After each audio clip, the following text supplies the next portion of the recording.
नमस्कार विद्यार्थियों। Previous video में आपने चंद्रधर शर्मा गुलेरी जी का जीवन परिचय देखा था। चंद्रधर शर्मा गुलेरी जी की लिखी हुई कहानी उसने कहा था का अध्ययन अब आप कर रहे हैं। देखिए, उसमें कुछ महत्वपूर्ण तथ्यों को नोट डाउन कर लीजिए। 1915 में प्रकाशित 5 भागों में विभक्त यह कहानी है। प्रथम विश्व युद्ध की पृष्ठभूमि पर आधारित है। युद्ध की विभीषिका के बीच निश्चल पवित्र प्रेम को अभिव्यक्त करने वाली एक कालजयी कहानी है। तो विद्यार्थियों, युद्ध की कहानी यह बिल्कुल भी नहीं है, युद्ध की पृष्ठभूमि पर लिखी गई थी, परंतु निश्चल पवित्र प्रेम की यह कहानी है जिसमें त्याग और समर्पण की भावना बताई गई है और मुख्य पात्र लहना सिंह का आत्मोत्कर्ष बताया गया है। मुख्य पात्र इसके लहना सिंह, सूबेदारनी, वजीरा सिंह, हजारा सिंह, बोधा सिंह कहानी के प्रमुख पात्र के रूप में हैं। कहानी के बारे में और जानने की कोशिश करें तो यह है कि युद्ध और प्रेम के बीच प्रेम करते हुए देश प्रेम के त्रिकोण को निराले अंदाज में अभिव्यक्ति करने वाली कहानी है, क्योंकि त्रिकोण के तीनों कोणों का आधार प्रेम है, चाहे वो प्रेम कर्तव्य के लिए हो, देश प्रेम के लिए हो या प्रेमिका के लिए हो, क्योंकि वह प्रेम निश्चल था, आकर्षण बिल्कुल नहीं था। आकर्षण होता तो ख़त्म हो जाता, चाहे मिले प्रेमी अथवा ना मिले, प्रेम हमेशा बरकरार रहा और अंतिम सांस तक वो अपनी प्रेमिका के लिए उस वचन को निभाने के लिए तत्पर रहा। कहानी का शीर्षक उसने कहा था में कौतूहल उत्पन्न करने की अद्भुत क्षमता है। जैसे ही हम सुनते हैं विद्यार्थी उसने कहा था तो प्रश्न दिमाग में उभर जाता है, किसने कहा था, क्या कहा था, क्यों कहा था, कब कहा था। तो उसने कहा था शीर्षक ही अपने आप में कौतूहल उत्पन्न करता है। 12 वर्ष के बच्चे लहना सिंह की मनस्थिति की सूक्ष्म अभिव्यक्ति इसमें की गई है और 12 वर्ष के बच्चे की मनस्थिति की सूक्ष्म अभिव्यक्ति को खुला छोड़ यह कहानी 25 वर्ष बाद सीधे युद्ध के मैदान में खुलती है और वहीं अपने चरमोत्कर्ष को प्राप्त कर लेती है। तो 5 भागों में यह विभक्त कहानी का पहला पड़ाव, पहला भाग हम देखने जा रहे हैं विद्यार्थियों। देखिए, उसने कहा था श्री चंद्रधर शर्मा गुलेरी द्वारा रचित।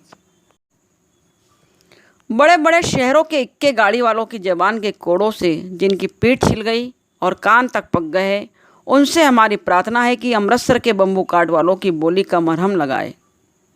जब बड़े बड़े शहरों की चौड़ी सड़कों पर घोड़े की पीठ को चाबुक से धुनते हुए इक्के वाले कभी घोड़े की नानी से अपना निकट संबंध स्थापित करते हैं, कभी राह चलते पैदलों की आंखों के न रहने पर तरस खाते हैं, कभी उनके पैरों की अंगुलियों के पैरों को चीत कर अपने ही को सताया हुआ बताते हैं और संसार भर की ग्लानि, निराशा और शोक के अवतार बने नाक की सीध में चले जाते हैं।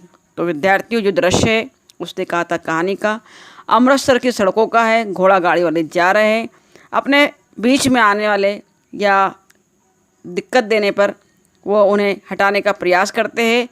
तंग चक्करदार गलियों में हर एक लड्डी वाले के लिए ठहरा कर सब्र का समुद्र उमड़ा कर बचो खालसा जी, हटो माई जी, ठहरना भाई, किस तरह अपनी बम्बू काट या अपना घोड़ा गाड़ी के आगे आने पर वो किस तरह कहते हैं। तो देखिए, हटो खालसा जी, हटो माई जी, ठहरना भाई, आने दो लाला जी, हटो बाछा, कहते हुए सफ़ेद फेंटो, खच्चरों, बतकों, गन्ने, खोमचे और भाड़े वाले के जंगल में रह लेते हैं। क्या मजाल है कि जी और साहब के बिना सुने किसी को हटना पड़े। यह बात नहीं है कि उनकी जीभ चलती नहीं, चलती है पर मीठी छुरी की तरह महीन मार मारती है। अमृतसर के बम्बू काट वालों की जीभ कैसे चलती है? चलती है तो मीठी छुरी की तरह चलती है। याद रखिएगा, यदि कोई बुढ़िया बार बार चेतावनी देने पर भी लीक से नहीं हटती है, चेतावनी देने पर भी नहीं हटती है, तो उनके बचने वाले के नमूने हैं, हट जा जीने जोगिए, हट जा कर्मा वालिए, हट जा पुत्ता प्यारिए, हट जा लंबी उम्र वालिए। समष्टि में इसका अर्थ है तू जीने योग्य है, तू भाग्य वाली है, पुत्रों को प्यारी है, लंबी उम्र तेरे सामने है, तू क्यों मेरे पहियों के नीचे आना चाहती है। तो बम्बू काट वाले, घोड़ा गाड़ी वाले, ताकि अपने घोड़े गाड़ी के नीचे ना आ जाए, किसी को तकलीफ ना हो जाए, तो बचने के लिए इस प्रकार संबोधन करते हैं, हट जा जीने जोगिए, हट जा कर्मा वालिए। पूछा जा सकता है कि बम्बू काट वाले बचाने के लिए कौन सी भाषा शैली का प्रयोग करते हैं। हट जा जीने जोगिए, हट जा कर्मा वालिए, हट जा पुत्ता पारिए, हट जा लंबी उम्र वालिए। जिसका अर्थ क्या है पूछा जा सकता है। तो उसका अर्थ है तू जीने योग्य है, तू भाग्य वाली है, पुत्रों को प्यारी है, लंबी उम्र तेरे सामने है, तू क्यों मेरे पहियों के नीचे आना चाहती है, बच जा। ऐसे बम्बू काट वालों के बीच से होकर एक लड़का और एक लड़की चौक की एक दुकान पर आ मिले। देखिए विद्यार्थियों, अमृतसर के बाजार में चौक पर एक लड़का और एक लड़की आकर मिलते हैं। कहानी का शीर्षक है उसने कहा था। कहानी शुरू होती है यहीं से। एक दृश्य देखा प्रारंभ का, अमृतसर की गलियों का, किस तरह लोगों को हटाते हुए घोड़ा गाड़ी वाले चल रहे हैं। ऐसे बम्बू काट वालों के बीच में होकर एक लड़का और एक लड़की चौक की दुकान पर आ मिले। उसके बालों और सूखे ढीले सूथने से जान पड़ता था कि दोनों सीखे। सिखों के बाल आप जानते हैं कि लंबे होते हैं, बड़े होते हैं, और ढीले कुर्ते से मालूम पड़ता है कि वो सीखे। वह अपने मामा के केश धोने के लिए दही लेने आया था अर्थात लड़के की बात हो रही है। लड़का क्यों आया था पूछा जाता है, नोट डाउन करेंगे। मामा के केश धोने के लिए दही लेने आया था विद्यार्थियों। और वह रसोई के लिए बढ़िया। लड़की क्या लेने आई थी, बढ़िया लेने आई थी रसोई के लिए। नोट डाउन कर लेंगे, लड़का क्या लेने आया था, लड़की क्या लेने आई थी। दुकानदार एक परदेसी से गूंथ रहा था जो शेर भर पीले पापड़ों की गड्डी को गिने बिना हटता ना था। तो दुकानदार क्या कर रहा था, पापड़ों की गड्डी को गिन रहा था। दुकानदार एक परदेसी से गूंथ रहा था, परदेसी से बात कर रहा था और पापड़ की गड्डी को गिन रहा था। तेरे घर कहाँ है, नगरे में। लड़का लड़की की बातचीत शुरू होती है। तेरा घर कहाँ है, बोलती है नगरे में, और तेरा माझे में। तो नगरे में घर है और लड़की कहती है मेरा घर माझे में। अंतर सिंह की बैठक में मेरे मामा रहते हैं, मैं भी मामा के यहाँ आया हूँ। लड़का कहाँ आया है, मामा के घर आया है। उनका घर गुरु बाजार में है। इतने में दुकानदार निपटा और उनका सौदा देने लगा। सौदा लेकर दोनों के साथ साथ चले। कुछ दूर जाकर लड़के ने मुस्कुराकर पूछा, तेरी कुड़माई हो गई। इस पर लड़की कुछ आंखें चिढ़ाकर धत कहकर दौड़कर चली जाती है और लड़का मुंह देखता रह जाता है। कुड़माई से तात्पर्य यहाँ पर सगाई से है। दूसरे तीसरे दिन सब्जी वाले के यहाँ, दूध वाले के यहाँ अकस्मात दोनों मिल जाते हैं। पुनः मिलते हैं, फिर मिलते हैं। पहला दिन हुआ, पूछता है कुड़माई हो गई। दूसरे दिन पूछता है कुड़माई हो गई। तीसरे दिन पूछता है कुड़माई हो गई। अकस्मात इस तरह दोनों मिल जाते हैं। महीने भर यही हाल चलता है और लड़की जवाब देती है शर्मा कर धत और दौड़कर चली जाती है। 2-3 बार लड़के ने फिर पूछा, महीने भर यही हाल रहा। 2-3 बार लड़के ने फिर यही पूछा, तेरी कुड़माई हो गई, सगाई हो गई। उत्तर में वही धत मिला। एक दिन जब फिर लड़के ने वैसे ही हंसी में चिढ़ाने के लिए पूछा तो लड़की लड़के की संभावना के विरुद्ध बोली। विशेष बात है, संभावना के विरुद्ध बोली, हाँ हो गई। लड़का बोला कब। बड़ा आश्चर्यचकित भाव था, कब, क्योंकि उसको ऐसी उम्मीद नहीं थी कि लड़की की सगाई हो जाएगी। आंखों ही आंखों में एक प्रेम उभर रहा था, पवित्र प्रेम, निश्चल प्रेम। लड़की बोली कल देखते नहीं, यह रेशम से कड़ा हुआ शालू बता रही है, सबूत बता रही है कि यह शालू, यह साड़ी देख नहीं रहे। लड़की भाग गई। लड़के ने घर की राह ली। विद्यार्थियों, बड़ा अजीब सा दृश्य है। लड़के का दिमाग खराब हो जाता है, उसे चोट पहुंचती है, आशा के विपरीत जवाब मिलता है। दिमाग काम नहीं करता तो किस तरह वो झुंझलाहट में रास्ते से जा रहा है। रास्ते में एक लड़के को मोरी में ढकेल देता है। एक छाबड़ी वाले कि दिन भर की कमाई खोई, एक कुत्ते पर पत्थर मारा और एक गोभी वाले ठेले में दूध उंडेल दिया। सामने नहाकर आती हुई किसी वैष्णवी से टकराकर अंधे की उपाधि पाई। तब कहीं घर पहुंचा तो लड़के की स्थिति लहना से की स्थिति, जो कि 12 वर्ष का एक लड़का है और 8 वर्ष की लड़की है। चौक की दुकान पर दोनों मिलते हैं। आशा के विपरीत जवाब सुनकर वो ठगा सा रह जाता है, अचंभित सा रह जाता है और अपने आप को संभाल नहीं पाता है। रास्ते में जाते हुए कहीं ना कहीं टकराता रहता है और वैष्णवी से अंधे की उपाधि पाता है। तो लेना सी अंधे की उपाधि किससे पाता है, एक वैष्णवी से पाता है। लड़की कहाँ रहती है, लड़की अंतरसी की बैठक में मगरे में रहती है, मगरा स्थान का नाम है। और लड़का माझे में गुरु बाजार में रहता है, याद रखेंगे। पूछा जाता है प्रश्न की लहना सी कहाँ रहता है, तो लहना सी माझे में गुरु बाजार में रहता है और लड़की अंतरसिर की बैठक मगरे में रहती है। विद्यार्थियों, यह मुलाकात का एक भाग उसने कहा था कहानी में। लहना सी और लड़की के बीच बातचीत खत्म होती है। यही क्षणिक कुछ पल की मुलाकात मन में एक निश्चल और अटूट प्रेम को जन्म देती है। और दूसरे भाग में हम पहुंच जाते हैं युद्ध के मैदान में। तो आइए देखते हैं। राम राम, यह भी कोई लड़ाई है। दिन रात खंदकों में बैठे हड्डियाँ अकड़ गई। लुधियाने से 10 गुना जाड़ा में और बर्फ़ अर्थात वर्षा और बादल हो रही है। ऊपर से पिंडलियों तक किच में धंसे हुए हैं। गनीमत कहीं दिखती नहीं। घंटे दो घंटे में कान के पर्दे फाड़ने वाले धमाकों के साथ सारी खंदक हिल जाती है और 100 गज धरती उछल पड़ती है। इस गैबी गोले से बचे तो कोई नहीं। नगरकोट का जलजला सुना था। यहाँ दिन में 25 जलजले होते हैं। जो कहीं खंदक के बाहर साफा या कोहनी निकल गई तो चटाक से गोली लगती है। न मालूम बेईमान मिट्टी में लिपटे हुए या पास की पत्तियों में छिपे रहते हैं। युद्ध का वर्णन बताया गया दूसरे भाग में। स्टार्ट हो चुका है, प्रारंभ हो चुका है। देखते हैं। इस दूसरे भाग में विद्यार्थी देख रहे हैं कि इस प्रसंग को यहीं छोड़कर, प्रेम प्रसंग को यहीं छोड़कर, कहानीकार दूसरे भाग में एक लंबी दूरी तय करते हुए पाठकों को प्रथम विश्व युद्ध के मैदान में ले जाते हैं, जहां भारतीय जवानों के बीच वह लड़का जमानदार लहना सिंह के रूप में जर्मनी के विरुद्ध मोर्चे पर डटा है। किसके विरुद्ध? जर्मनी के बीच, जो हमने अभी देखा। लहना सिंह के साथ यहाँ मोर्चे पर सूबेदार हजारा सिंह, बोधा सिंह, उद्यमी महासिंह और वजीरा सिंह भी है विद्यार्थियों। लहना सिंह 3 दिन और है, 4 तो खंदक में बिता ही दिए। परसों रिलीफ आ जाएगी और फिर 7 दिन की छुट्टी। अपने हाथों झटका करेंगे और पेट भर खाकर सो रहेंगे। उस फिरंगी मैम के बाग में मखमल की सी हरी घास है, फल और दूध की वर्षा कर देती है। लाख कहते हैं, दाम नहीं लेती। कहती तुम राजा हो, मेरे मुल्क को बचाने आए हो। फिरंगी मैम से तात्पर्य यहाँ पर सूबेदारनी से ही है। मखमल की सी घास बिछी है, फल और दूध की वो वर्षा करती है, ये कह रहा है लहना सिंह। 4 दिन तक पलक नहीं झपी। बिना फेरे घोड़ा बिगड़ता है, बिना फेरे घोड़ा बिगड़ता है और बिना लड़े सिपाही। देखिए कहावत का प्रयोग किया गया है कि बिना फेरे घोड़ा बिगड़ता है और बिना लड़े सिपाही। जब तक घोड़े को बाहर नहीं निकालो, फेरा ना लगा ले कहीं, तो बिगड़ता है अगर उसे वहीं बांध कर रखेंगे। और उसी प्रकार बिना लड़े सिपाही भी। मुझे तो संगीन चढ़ाकर मार्च का हुक्म मिल जाए। लहना सिंह कह रहा है कि मुझे तुरंत मार्च का हुक्म मिल जाए, मैं कुछ करने लगूँ तो मुझे आराम मिले। इस तरह आराम नहीं मिलेगा अगर लड़ने लगूँ तो। फिर 7 जर्मनों को अकेला मारकर न लौटूँ तो मुझे दरबार साहब की दहली पर मत्था टेकना नसीब न हो।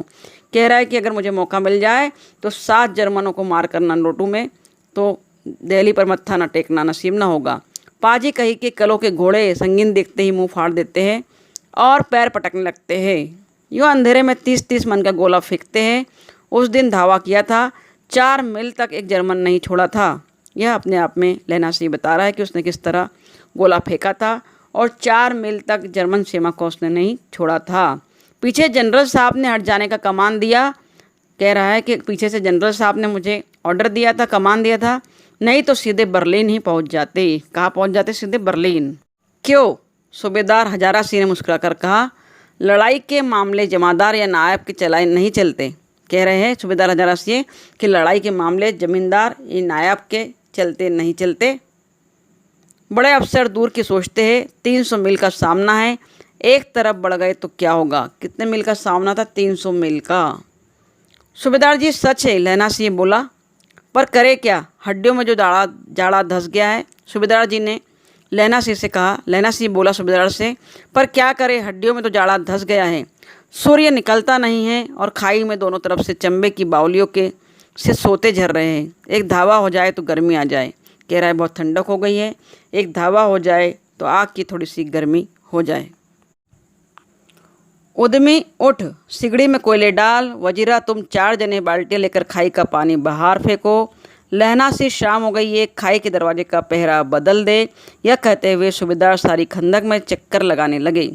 विशेष से नोट डाउन करेंगे, संवाद पूछा जा सकता है। सूबेदार ने किस किस को क्या क्या काम दिया। तो सूबेदार हजारा सिंह ने उद्यमी को सिगड़ी में कोयले डालने का काम दिया। वजीरा सिंह को 4 आदमियों के साथ बाल्टियों से खाई का पानी बाहर फेंकने को कहा और महासिंह को खाई के भीतर दरबार में पहरा बदलने का आदेश दिया। लहना सिंह शाम हो गई है, खाई के दरवाजे का पहरा बदल दे। तो लहना सिंह को, सॉरी हम बात कर रहे थे महासिंह की, लहना सिंह को कहा कि शाम हो गई है, खाई के दरवाजे का पहरा बदल दे। लहना सिंह को कहा। तो सूबेदार ने क्या क्या ऑर्डर किसको दिया काम के लिए, वो याद रखेंगे। वजीरा सिंह पलटन का विदूषक था। वजीरा सिंह कौन था, नोट डाउन करेंगे। वजीरा सिंह पलटन का विदूषक था। विदूषक अर्थात मस्खरा, हंसी उड़ाने वाला या हंसी मजाक करने वाला। तो वजीरा सिंह अधिकतर अपनी पलटन का मनोरंजन करता रहता था, उन्हें हंसाता रहता था, इसलिए उसे विदूषक कहा गया। बाल्टी में गंदा पानी भरकर खाई के बाहर फेंकता हुआ बोला, मैं पाधा बन गया हूँ, करो जर्मनी के बादशाह का तर्पण। इस पर सब खिलखिला पड़े और उदासी के बादल छट गए। लहना सिंह ने दूसरी बाल्टी भरकर उसके हाथ में देकर कहा, किसके हाथ में दिया? लहना सिंह ने दूसरी बाल्टी किसके हाथ में दी? तो वजीरा सिंह के, और कहा, अपनी बाड़ी के खरबूजों में पानी डाल दूँ, ऐसा खाद का पानी पंजाब भर में नहीं मिलेगा। हाँ, देश क्या है, स्वर्ग है। मैं तो लड़ाई के बाद सरकार से 10 गुना यही मांग लूँगा और फलों के बूटे लगाऊंगा। लहना सिंह ने अपनी इच्छा व्यक्त की कि लड़ाई के बाद सरकार से 10 गुना पैसा मांग लूँगा और फलों के बूटे लगाऊंगा, फलों के पेड़ लगाऊंगा। लांडे होरा को भी यहाँ बुला लोगे? कहा जा रहा है कि उसको भी बुला लोगे क्या? यहाँ वही दूध पिलाने वाली फिरंगी मेम, किसको बुलाएंगे? आप अपनी लाड़ी को बुला लोगे या फिर फिरंगी मेम को? चुप कर, यहाँ वालों को शर्म नहीं है। देश देश की चाल है। आज तक मैं उसे समझ ना सका कि सिख तंबाकू नहीं पीते। देश देश की चाल है, आज तक मैं उसे समझा ना सका। तो क्या कह रहा है लहना सिंह? मैं सूबेदारनी को समझा नहीं सका कि सिख तंबाकू नहीं पीते। वह सिगरेट पीने में हट करती है, होठों में लगाना चाहती है, और मैं पीछे हटता हूँ तो समझती कि राजा बुरा मान गया, अब मेरे मुल्क के लिए लड़ेगा नहीं। तो विशेष बात है, सिखों के बारे में सिखों की विशेषता बताई गई है कि सिख तंबाकू भी नहीं पीते, तंबाकू नहीं खाते, सिगरेट नहीं पीते, परंतु सूबेदारनी प्रेशर बनाती है कि इसे पी ले सिगरेट पीने के लिए लहना सिंह को, और लहना सिंह मना कर देता है। अच्छा, अब बोधा सिंह कैसा है? अच्छा है। वजीरा सिंह पूछ रहे हैं कि बोधा सिंह कैसा है? तो बोधा सिंह कौन है? सूबेदारनी का बेटा है बोधा सिंह। बोधा सिंह के बारे में पूछते हैं, उसके स्वास्थ्य के विषय में पूछता है। इसी प्रसंग में कहानीकार लहना सिंह के द्वारा अस्वस्थ बोधा सिंह की देखभाल की ओर भी संकेत करते हैं, ये पूछकर कि अच्छा, बोधा सिंह कैसा है? अच्छा है, जैसे मैं जानता ही ना हूँ। कौन कह रहा है? वजीरा सिंह कह रहा है कि जैसे मैं जानता ही ना हूँ कि रात भर तुम अपने दोनों कंबल उससे उड़ाते हो। वजीरा सिंह कह रहा है कि मैं जानता हूँ कि रात भर तुम अपने कंबल, लहना सिंह अपने कंबल बोधा सिंह को उड़ाता है, और आप सिगड़ी के सहारे करते हो, और आप खुद स्वयं ठंड के कारण सिगड़ी के पास बैठ जाते हैं। उसके पहरे पर आप पहरा देते हो। जब बोधा सिंह को पहरा देना हो तो आप उसे आराम करवाते हो और खुद पहरा देते हो। अपने सूखे लकड़ी के तख्तों पर उसे सुलाते हो। वजीरा सिंह कह रहे हैं, मैं जानता हूँ सब कि तुम बोधा सिंह की कितनी फिक्र करते हो। अपने तख्त पर उसे सुलाते हो, उसके पहरे पर पहरा देते हो, उसे कंबल उड़ाते हो, आप कीचड़ में पड़े रहते हो। कहीं तुम न मांदे पड़ जाना, जाड़ा क्या है, कहीं तुम बीमार ना पड़ जाना, जाड़ा क्या है, मौत है। वजीरा से कह रहा है, स्वयं का भी ध्यान रखो, जाड़ा क्या है, मौत है, और निमोनिया है। निमोनिया से मरने वाले को मुरब्बे नहीं मिला करते यहाँ पर। मेरा डर मत करो, मैं तो बुलेल की खड्ड के किनारे मरूंगा। यहाँ पर बताने का प्रयास किया जा रहा है कि लहना सिंह अपनी इच्छा को बता रहा है कि जब वो मरेगा तो कैसे मरेगा। बुलेल की खड्ड के किनारे मरूंगा, और भाई कीरत सिंह की गोद में मेरा सर होगा। कह रहा है कि मरते समय भाई कीरत सिंह, लहना सिंह का भाई कीरत सिंह की गोदी में मेरा सर होगा, और मेरे हाथ के लगाए हुए आंगन के आम के पेड़ की छाया होगी। भाई कीरत सिंह का सिर होगा, आंगन के में आम के पेड़ होंगे, और बुलेल की खड्ड के किनारे मरूंगा। यह अपनी अंतिम इच्छा बता रहे हैं कि अगर मैं मरूं तो इस तरह मरूं। सूबेदारनी की बात हुई, लहना सिंह की बात हुई। बोधा सिंह कौन है? सूबेदारनी का बेटा है। सूबेदार हजारा सिंह कौन है? सूबेदारनी के पति है सूबेदार हजारा सिंह। आप समझ रहे होंगे कहानी को बहुत अच्छे से। कोई प्रॉब्लम हो, कोई क्यूरी हो तो कमेंट बॉक्स में पूछ सकते हैं। वजीरा सिंह ने त्योरी चढ़ाकर कहा, क्या मरने मारने की बात लगाई है? मरे जर्मन और तुर्क। हाँ भाइयों, कुछ गाओ। कौन जानता था कि दाढ़ियों वाले खरनारी सिख ऐसा लुच्चों का गीत गाएंगे। दाढ़ी वाले जो खरनारी सिख होते हैं वो लुच्चों का गीत गाएंगे। पर सारी खंदक गीत से गूंज उठी और सिपाही फिर ताजे हो गए। ऐसे युद्ध के वातावरण में अपने आप को तरोताज़ा करने के लिए सारे सिपाही मिलकर मनोरंजन करने लगे, गाने लगे और तरोताज़ा हो गए। 4 दिन से सोते और मौज ही करते हो। तीसरा पहर देख रहे हैं, तीसरा भाग कहानी का। हम तीसरे भाग में देखिए, 2 पहर रात बीत गई। 2 पहरों की रात बीत गई है। अंधेरा है, सन्नाटा छाया हुआ है। बोधा सिंह खाली बिस्कुटों के 3 टीनों पर अपने दोनों कंबल बिछाकर और लहना सिंह के 2 कंबल और 2 बरान कोट ओढ़कर सो रहा है। देखिए मित्रों, बोधा सिंह बहुत ही आराम से सो रहा है। खाली बिस्कुट के 3 टीन हैं जिस पर दोनों कंबल बिछा लिए है, सो रहा है। साथ ही साथ लहना सिंह के भी 2 कंबल और 2 कोट ओढ़कर सो रहा है। लहना सिंह क्या कर रहा है? पहरे पर खड़ा हुआ है। उसका त्याग देखिए, समर्पण देखिए। एक आँख खाई के मुंह पर है और एक बोधा सिंह के दुबले शरीर पर। एक खाई पर उसकी आँख है कि कोई दुश्मन हमला ना कर दे, और दूसरी बोधा सिंह के दुबले शरीर पर। बोधा सिंह कराहता है तो उसकी स्वास्थ्य की फिक्र भी करता है कि बोधा सिंह अस्वस्थ है। पानी पिला दो। लहना सिंह ने कटोरा उसके मुंह से लगाकर पूछा, कहो कैसे हो भाई? पानी पीकर बोधा बोला, कपकपी छूट रही है, रोम रोम से तार दौड़ रहे हैं, दांत बज रहे हैं। लहना सिंह कहता है, अच्छा मेरी जर्सी पहन लो। और तुम? बोधा सिंह पूछता है, और तुम? अरे मेरे पास तो सिकड़ी है, मुझे गर्मी लगती है, पसीना आ रहा है। ना मैं नहीं पहनता, 4 दिन से तुम मेरे लिए। बोधा सिंह कहता है, नहीं नहीं मैं नहीं पहनता हूँ, 4 दिन से तुम मेरे लिए त्याग कर रहे हो, समर्पण कर रहे हो, खुद पहरे पर खड़े हो, ठंड में काँप रहे हो। तो बोधा सिंह कहता है, सच कहते हो, 4 दिन से तुम मेरे लिए पसीना बहा रहे हो। हाँ याद आई, मेरे पास दूसरी गर्म जर्सी है। लहना सिंह कह रहा है, याद आया, आज सवेरे ही आई है, सवेरे ही जर्सी मिली मुझे। विलायत में मैमें बुन बुनकर भेज रही है, गुरु उनका भला करे। यूँ कहकर लहना अपना कोट उतार कर जर्सी उतारने लगा। सच कहते हो? और नहीं तो क्या? लहना सिंह कह रहा है। बोधा सिंह कह रहा है, सच कह रहे हो कि तुम्हारे पास जर्सी है पहनने के लिए, मैम ने भेजी है? और नहीं तो क्या? झूठ। यूँ कहकर ना ही करते बोधा को उसने जबरदस्ती जर्सी पहना दी। नाना करते करते बोधा को जबरदस्ती जर्सी पहना दी और आप खाकी कोट और जीन का कुर्ता भर पहनकर पहरे पर आ खड़ा हुआ। पुनः लहना सिंह ने कुर्ता पहन लिया और आ गया, खड़ा हो गया पहरे पर।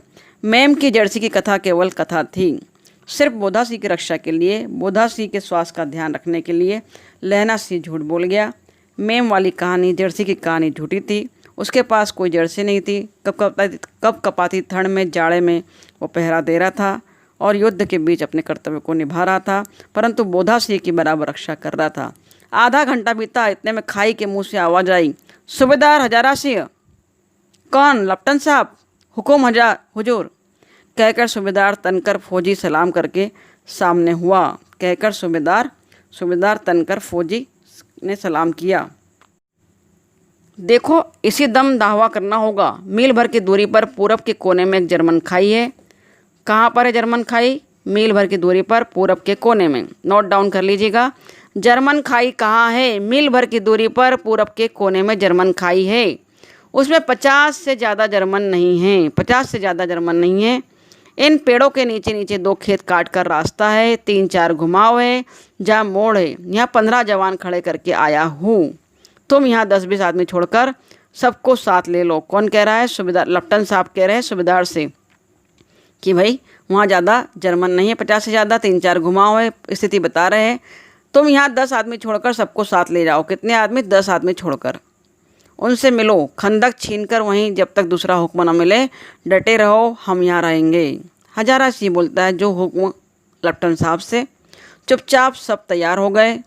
बोधा भी कंबल उतार कर चलने लगा। तब लहना सिंह ने उसे रोका। सब खंदक की ओर जाने लगे। केवल 10 आदमी को छोड़ने का कहा है, परंतु लहना सिंह ने आगे हुआ तो बोधा के बाप सूबेदार ने उंगली से बोधा की ओर इशारा किया।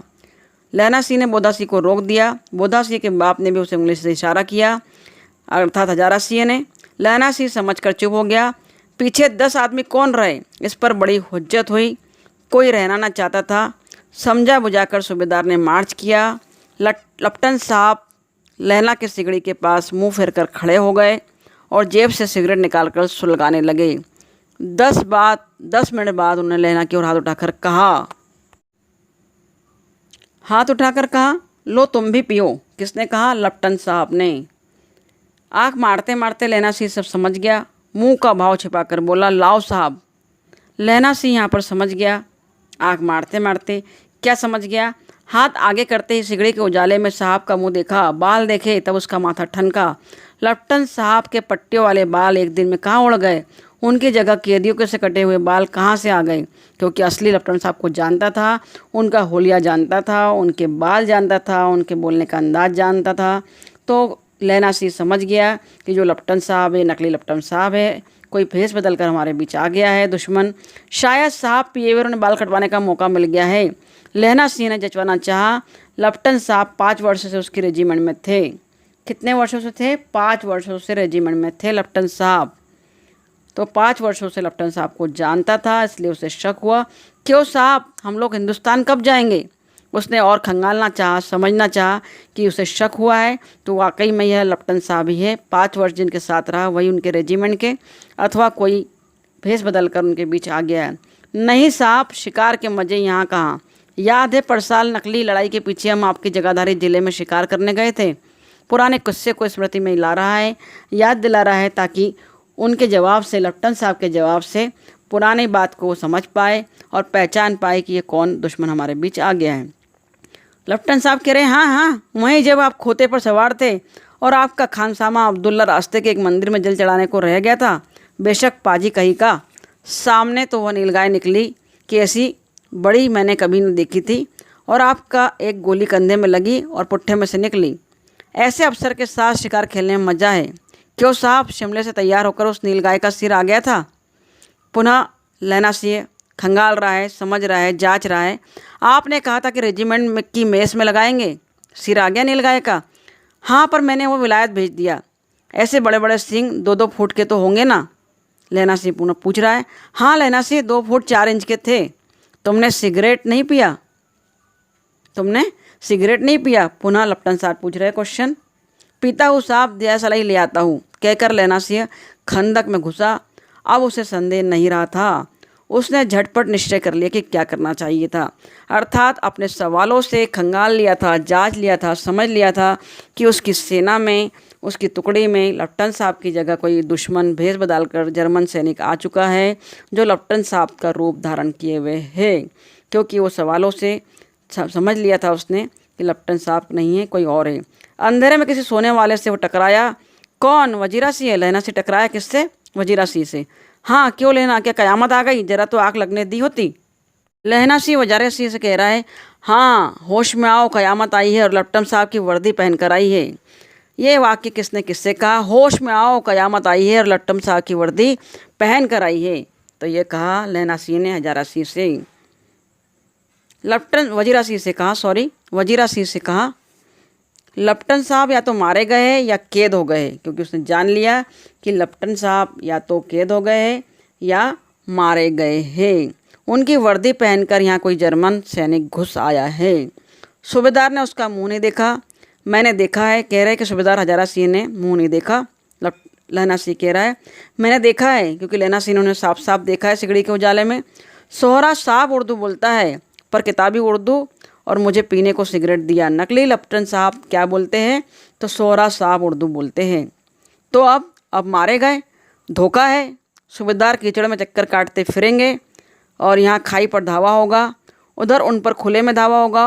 उठो, एक काम करो, लप्टन के पैरों के निशान देखते देखते दौड़ जाओ, अभी बहुत दूर न गए होगे। सूबेदार से कहो कि एकदम लौट आए, कदम लौट आए। सूबेदार हजारा सिंह को भेज दिया है जर्मन सैनिकों को मारने के लिए, जो कि एक धोखा था। तो कह रहे लौट आने के लिए कहो। खंदक की बात झूठ है, चले आओ, खंदक के पीछे से निकल जाओ, पत्ता तक न खड़के, देर मत करो। हुक्म तो यह है, ऐसी तैसी हुक्म की। मेरा हुक्म जमादार लहना सिंह का। जमादार लहना सिंह कौन थे? जमादार थे, जो इस वक्त यहाँ सबसे बड़ा अफसर है। उनका हुक्म है, मैं लप्टन साहब की खबर लेता हूँ। पर यहाँ तो तुम 8 ही हो। 8 की बात की जा रही, क्योंकि कुल 10 जवान थे। बोधा बीमार था, वजीरा सिंह को भेज दिया था खंदक में, इसलिए 8 बचे थे।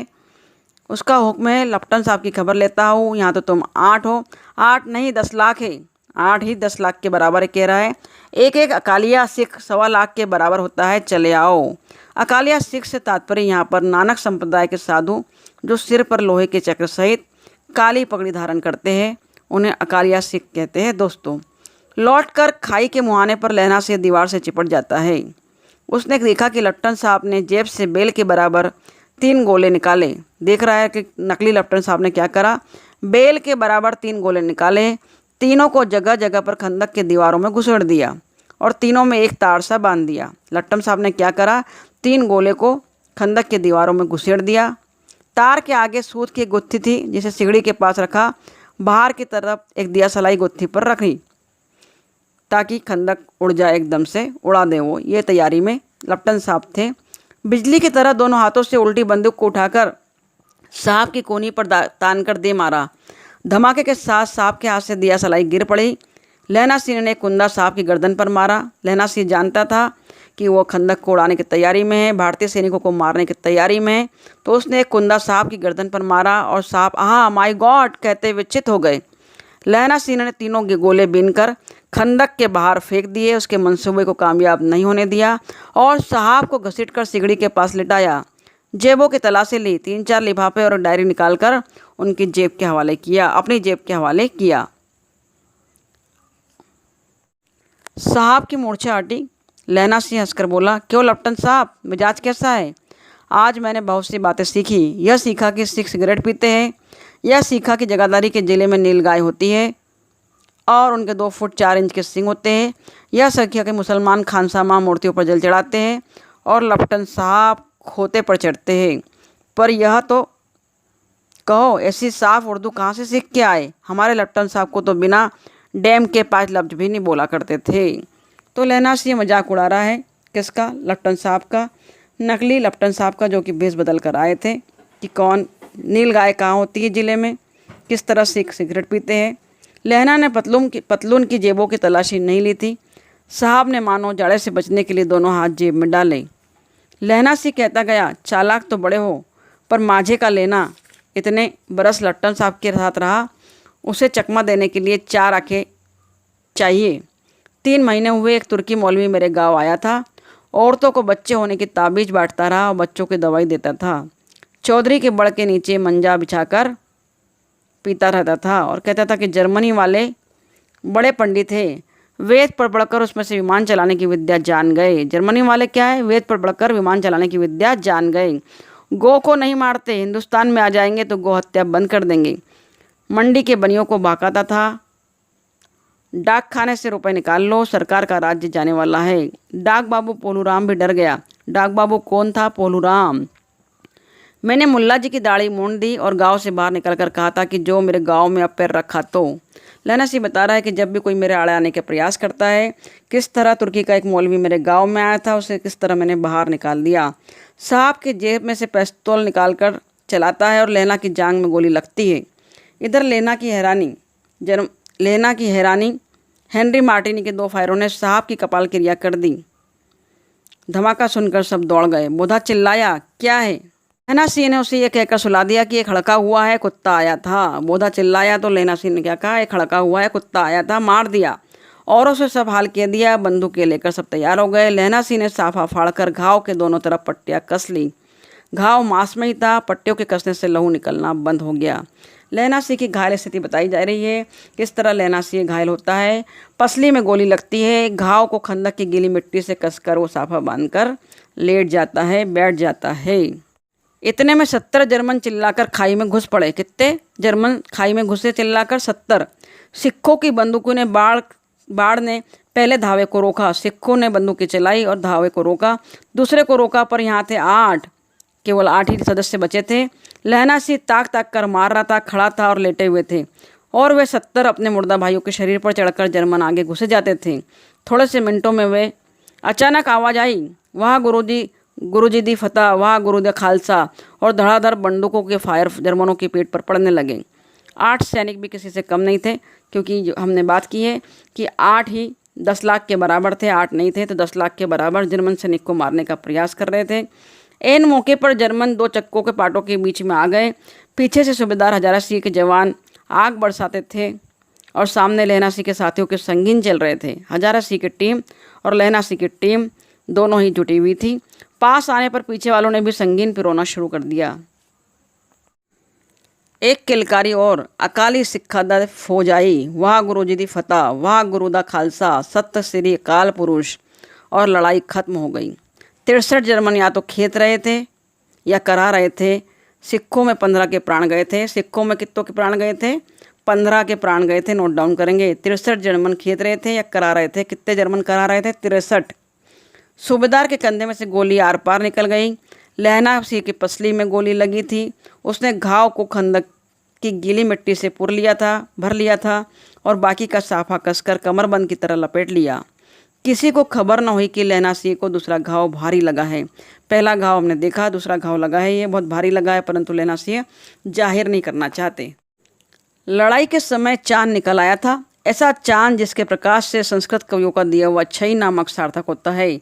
छई चंद्रमा को कहा जाता है। विशेष पुराणानुसार दक्ष के सांप से चंद्रमा को क्षय रोग हो गया था, इसी से उसे हमने छई कहा था। और हवा ऐसी चल रही थी जैसे कि बाणभट्ट की भाषा में दंत वीणोपदेशाचार्य कहलाती है, दंत वीणोपदेशाचार्य कहलाती है। वजरा से कह रहा था कि कैसे मन भर फ्रांस की भूमि मेरे बूटों से चिपक रही थी जब मैं दौड़ा दौड़ा सूबेदार के पीछे गया था। सूबेदार लैला सिंह से सारा हाल सुन कागजात पाकर उसकी तुरंत बुद्धि को सराह रहे थे और कह रहे थे कि तू ना होता तो आज सब मर जाते। लैला सिंह को सराह रहे हैं सूबेदार जी भी, हजारा सिंह भी, सूबेदार जी भी, कि किस तरह तुम हो तो हम लड़ाई जीते, अन्यथा हम मारे जाते। इस लड़ाई की आवाज़ 3 मील दाहिनी और खाई वालों ने सुन ली थी। उन्होंने पीछे टेलीफोन कर दिया था। वहाँ से झटपट डॉक्टर और बीमार ढोने की गाड़ी चली आई, जो कोई 1.5 घंटे के अंदर अंदर वहाँ पहुँची। फील्ड अस्पताल नज़दीक था, सुबह होते होते पहुँच जाएंगे, इसलिए मामूली पट्टी बांधकर एक गाड़ी में घायल लिटाए गए और दूसरी में लाशें रखी गई। सूबेदार ने लैला सिंह की जांघ में पट्टी बंधवानी चाहिए, पर उसने यह कहकर टाल दिया कि थोड़ा घाव है, सवेरे देखा जाएगा। बोधा सिंह ज्वर में बर्रा रहा था, ज्वर में पड़ा था, वह गाड़ी में लिटाया गया। लैला को छोड़कर सूबेदार जाते नहीं। यह देख लैला ने कहा, तुम्हें बोधा की कसम है और सूबेदारनी की सौगंध है, इस गाड़ी में चले जाओ। क्योंकि सूबेदार जानता है कि लैला सिंह दूसरी बार घायल हुआ है और पसली में घाव लगा है, पूरी तरह खून बह गया है, मृत्यु उसके निकट है, तो सूबेदार उसे छोड़कर जाना नहीं चाहते। परंतु लैला सिंह को केवल सूबेदार की फिक्र है, बोधा की फिक्र है। वो कहते कि तुम्हें कसम है, सौगंध है, इस गाड़ी में चले जाओ। और तुम पूछते कि तुम्हारा क्या होगा लैला सिंह? सूबेदार पूछते, मेरे लिए वहाँ पहुंचकर गाड़ी भेज देना, और जर्मन मुर्दों के लिए भी तो गाड़ी आती होगी। मेरा हाल बुरा नहीं है, देखते नहीं मैं खड़ा हूँ। वजीरा सिंह मेरे पास है। अच्छा, पर तो लैला सिंह घायल है, वजीरा सिंह उनके पास है। देखते हैं आगे। बोधा गाड़ी पर लेट गया। भला आप भी चढ़ जाओ। सुनिए तो सूबेदार जी, हीरा को चिट्ठी लिखो तो मेरा मत्था टेकना, लिख देना, और जब घर जाओ तो कहना कि मुझसे जो उन्होंने कहा था मैंने कर दिया है। बोधा गाड़ी पर लेट जाता है। सूबेदार जी, हीरा को चिट्ठी लिखो तो मेरा मत्था टेक देना, कहना कि जो उसने मुझसे कहा था मैंने कर दिया है।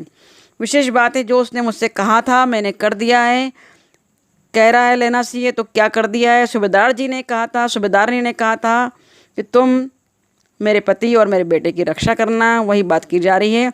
गाड़ी आज चल पड़ी थी। सूबेदार ने चलते चलते लैला का हाथ पकड़कर कहा, तेने मेरे और बोधा के प्राण बचाए हैं, लिखना कैसा, साथ ही घर चलेंगे। अपनी सूबेदारनी से तुम ही कह देना उसने क्या कहा था। देखिए, सूबेदार कह रहा है कि अपनी सूबेदारनी से तुम ही कह देना। कहीं ना कहीं सूबेदार को भी आभास है कि लैला सिंह ने सूबेदारनी के कहने पर अपने प्राणों को त्यागने का भी से भी पीछे नहीं हटा है। घायल होने पर भी अपनी जान की बाजी लगाने का प्रयास कह रहा है। तो गाड़ियाँ क्या, चलते चलते लैला का हाथ पकड़कर कहते हैं तो तुमने तो मेरे और बोधा के प्राण बचाए, तुम सूबेदारनी से कह देना कि उसने जो कहा था वो तुमने कर दिया। अब गाड़ी पर चढ़ जाओ, मैंने जो कहा वो लिख देना और कह भी देना। लैला सिंह कह रहा, चढ़ जाओ और कह देना। गाड़ी के जाते ही लैला लेट गया। वजीरा पानी पिला दे और मेरा कमरकल खोल दे, तर हो रहा है। कमरबंद खोल दे, तर हो रहा है, क्योंकि कमर में भी गोली लगी है। मृत्यु के कुछ समय पहले स्मृति साफ हो जाती है। जन्म भर की घटनाएं एक एक करके सामने आती है। सारे दृश्यों के रंग साफ होते हैं। समय की धुन बिल्कुल उन पर से हट जाती है। ये प्रश्न विद्यार्थियों पूछा गया है कि मृत्यु के कुछ समय पहले स्मृति साफ हो जाती है, प्रस्तुत संवाद किस कहानी से लिया गया है? तो यह उसने कहा से लिया गया है। देख रहा है कि मृत्यु के समय जो स्मृति साफ हो जाती है तो उसे याद आता है लैला सिंह 12 वर्ष का है, अमृतसर में मामा के यहाँ आया है। लैला सिंह कहाँ आया? मामा के यहाँ आया है। दही वाले के यहाँ, सब्जी वाले के यहाँ, हर कहीं उसे एक 8 वर्ष की लड़की मिल जाती है। लैला सिंह 12 वर्ष का है, लड़की 8 वर्ष की है। जब पूछता है कि तेरी कुड़माई हो गई तब धत कहकर भाग जाती है। एक दिन उसने वैसे ही पूछा। उसने कहा, देखते नहीं रेशम के फूलों वाला सालू। सुनते ही लैला सिंह को दुख हुआ, क्रोध हुआ। क्यों हुआ? आप जानते हैं, अटूट प्रेम के कारण, निश्चल प्रेम के कारण। वजीरा सिंह पानी पिला दे। 25 वर्ष बीत गए। उस घटना को कितने वर्ष बीत गए? 25 वर्ष। अब लहना सिंह नंबर 77 राइफल्स में जमादार है। नोट डाउन करेंगे, लहना सिंह किस में जमादार है, ऑब्जेक्टिव पूछा जाता है। 77 राइफल्स में जमादार हो गया है। उस 8 वर्ष की कन्या का ध्यान ही नहीं रहा, न मालूम वो कभी मिली थी या नहीं। 7 दिन की छुट्टी लेकर क्यों आया है? जमीन के मुकदमे की पैरवी करने घर गया। वहाँ रेजिमेंट अफसर की चिट्ठी मिली कि फौज लाम पड़ जाती है, मोर्चे पड़ जाती है, फ़ौरन चले आओ। साथ ही सूबेदार हजारा सिंह की चिट्ठी मिली कि मैं और बोधा सिंह भी लाम पड़ जाते हैं, लौटते हुए हमारे घर होते जाना। तो उसे जो ऑर्डर मिला उसमें सूबेदार को भी ऑर्डर मिला, हजारा सिंह को, उसके पुत्र को, कि उन्हें भी लाम पर मोर्चे पर जाना है। तो सूबेदार ने कहा कि जाने से पहले मुझसे मिलते चलना, लौटते हुए हमारे घर होते जाना, साथ चलेंगे। सूबेदार का गांव रास्ते में पड़ता था और सूबेदार उसे बहुत चाहता था। लहना सिंह सूबेदार के यहाँ पहुँचा। जब चलने लगा तब सूबेदार बेड़े में से निकल कर आया, अर्थात बाड़े में से। बोला, लहना सूबेदार ने तुझको जानती है, बुलाती है, जा मिला। लहना सिंह भीतर पहुँचा। सूबेदार ने मुझे जानती है? कब से? रेजिमेंट के क्वार्टरों में तुम्हें कभी सूबेदार के घर के लोग रहे नहीं? दरवाजे पर जाकर मत्था टेकना, कहा। आशीष सुनी। लहना सिंह चुप। मुझे पहचाना नहीं? तेरी कुड़माई हो गई, धत कल हो गई। देखते नहीं रेशमी बूटों वाला सालू अमृतसर में। भावों के टकराहट से मूर्छा खुली, करवट बदली, पसली का घाव बह निकला। लहना सिंह को सूबेदार नहीं पहचान जाती है, परंतु लहना सिंह उसे 25 वर्ष बाद पहचान नहीं पाता है। परंतु जैसे ही वो संवाद बोलती, तेरी कुड़माई हो गई, तो पहचान जाता है। वजीरा पानी पिला, उसने कहा था। वजीरा सिंह को कह रहा, पानी पिला, उसने कहा था। स्वप्न चल रहा है। सूबेदार ने कह रही है, मैंने तेरे को आते ही पहचान लिया। एक काम कहती हूँ, मेरे तो भाग फूट गए। सरकार ने बहादुरी का खिताब दिया है, लायलपुर में ज़मीन दी है। सूबेदार ने को कहाँ ज़मीन दी है? लायलपुर में ज़मीन दी है। आज नमक हलाली का मौका आया है, पर सरकार ने हम तीमियों की घगरिया पलटन क्यों न बना दी, जो मैं सूबेदार जी के साथ चली जाती। एक बेटा है, फौज में भर्ती है हुए उसे 1 ही वर्ष हुआ है। सूबेदार ने कह रही, एक बेटा है, फौज में भर्ती हुए 1 ही वर्ष हुआ है। नोट डाउन कर लेंगे। एक बेटा है, फौज में भर्ती हुए 1 ही वर्ष हुआ है। उसके पीछे 4 हुए, पर एक भी नहीं जिया। सूबेदारनी को और भी 4 बेटे हुए थे, परंतु एक भी नहीं जिया, यही एक है। सूबेदारनी रोने लगी। अब दोनों जाते हैं मेरे भाग। दोनों अर्थात हजारा सिंह, उसके पति, और उसका बेटा बोधा सिंह। तुम्हें याद है? एक दिन, वो स्मृति में याद दिला रही है कि एक दिन तांगे वाले का घोड़ा दही वाले के दुकान के पास बिगड़ गया था। तुमने उस दिन मेरे प्राण बचाए थे। आप घोड़ों की लातों में चले गए थे और मुझे उठाकर दुकान के तख्ते पर खड़ा कर दिया था। ऐसे ही इन दोनों को बचाना, यह मेरी भिक्षा है। तुम्हारे आगे आंचल पसारती हूँ। तो सूबेदारनी लहना सिंह के सामने आंचल पसारती है और कहती है कि लड़ाई पर, युद्ध के मैदान में मेरे पति और मेरे बच्चे की जान बचाना, जिस तरह बरसों पहले तुमने मुझे तांगे वाले के आगे आने से मेरी जान को बचाया था, खुद लातों में आ गए थे घोड़े की। तो लहना सिंह का अटूट प्रेम, निश्चल प्रेम, उसके एक सेंटेंस, उसके एक वाक्य पर रुक जाता है, टिक जाता है उसकी ज़िंदगी। और पूरे समय युद्ध के मैदान में उसने कहा था, सूबेदारनी ने कहा था, इसलिए वो बोधा सिंह और हजारों सिंह की प्राणों की रक्षा अपनी जान को खेल कर भी करता है। रोती रोती सूबेदारनी ओबरी में चली गई। लहना भी आंसू पोंछता हुआ बाहर आया। वजीरा सिंह पानी पिला, उसने कहा था। लहना सिंह का सिर अपनी गोद में रखे वजीरा सिंह बैठा है। लहना सिंह का सिर अंतिम समय पर किसकी गोद में है? वजीरा सिंह की। जब मांगता है तब पानी पिला देता है। आधे घंटे तक लहना चुप रहा, फिर बोला, कौन? कीरत सिंह? वजीरा ने कुछ समझकर कहा, हाँ भैया, मुझे कुछ ऊंचा कर ले, अपने पट्टे पर मेरा सिर रख ले। वजीरा ने वैसा ही किया, क्योंकि लहना सिंह मृत्यु के करीब है। स्मृति में उसे लग रहा है, क्योंकि उसकी इच्छा थी, वह कीरत सिंह की गोद में मरना चाहता था। हाँ अब ठीक है, पानी पिला दे, बस अब के हाड़ में यह आम खूब फलेगा। चाचा भतीजा यहीं बैठकर आम खाना, क्योंकि उसकी इच्छा थी, बुलेल के खड्डे के किनारे मरूंगा, आम के पेड़ होंगे, कीरत सिंह की गोद में मरूंगा। तो उसे वैसा ही महसूस हो रहा है। जितना बड़ा तेरा भतीजा है उतना ही आम है। जिस महीने उसका जन्म हुआ था उसी महीने इसे लगाया था। वजीरा सिंह के आंसू टप टप टप टप टपक रहे थे। कुछ दिन पीछे लोगों ने अखबारों में पढ़ा, फ्रांस और बेल्जियम 68वीं सूची, मैदान में घावों से मरा, नंबर 77 6 राइफल्स, जमादार लहना सिंह। तो 68वीं सूची में था नाम फ्रांस और बेल्जियम की। 77 नंबर 6 राइफल, जमादार लहना सिंह की मृत्यु इस प्रकार हो जाती है। इस तरह उसने कहा था कहानी का शीर्षक कौतूहल लिए हुए अंत में समाप्त होता है। तो किसने कहा था? सूबेदार ने कहा था। कहानी ज़रूर युद्ध की पृष्ठभूमि की है, परंतु प्रेम की कहानी है। देश प्रेम, कर्तव्य प्रेम की बात इसमें की गई है। वह अपने प्रेम को, अपने कर्तव्य को किसी भी हाल में निभाकर आगे बढ़ता है। तो यही बात बताने का प्रयास किया है। उसने कहा था हमें एक निश्चल प्रेम को, एक अटूट प्रेम को, एक अमर प्रेम को बताने का इस कहानी में प्रयास किया है। अंत में लेना सिंह इसी तरह अपनी जान दे देता है सूबेदार ने को दिए वचन को निभाने के लिए। तो विद्यार्थियों, ये हमने देखी उसने कहा था कहानी, पूरी डिटेल विस्तार पूर्वक इस कहानी को पढ़ा। इस कहानी को इस तरह पुस्तक से और पूरी बताने का प्रयास इसलिए किया गया कि इसमें आए हुए संवाद और डायलॉग को भी आप समझ पाओ, देख पाओ। अगर एक बार पढ़ लिया है आपने और एग्ज़ाम में पूछा जाएगा तो आप बता पाओगे कि डायलॉग कहाँ से था। चंद्रधर शर्मा गुलेरी द्वारा रचित कहानी उसने कहा था को हमने विस्तार पूर्वक देखा है। अगर आपके लिए ये लाभान्वित करने वाली है या आपके लिए यूज़फुल है तो उसे अपने दोस्तों से शेयर कीजिए। और आगे भी अगर जो कहानी उच्च माध्यमिक शिक्षक वर्ग 1 में पूछी जाने वाली है, इसी तरह आप चाहते हैं कि डिटेल में दी जाए तो कमेंट बॉक्स में लिखिए। Thank you very much for watching my video. Thank you very much.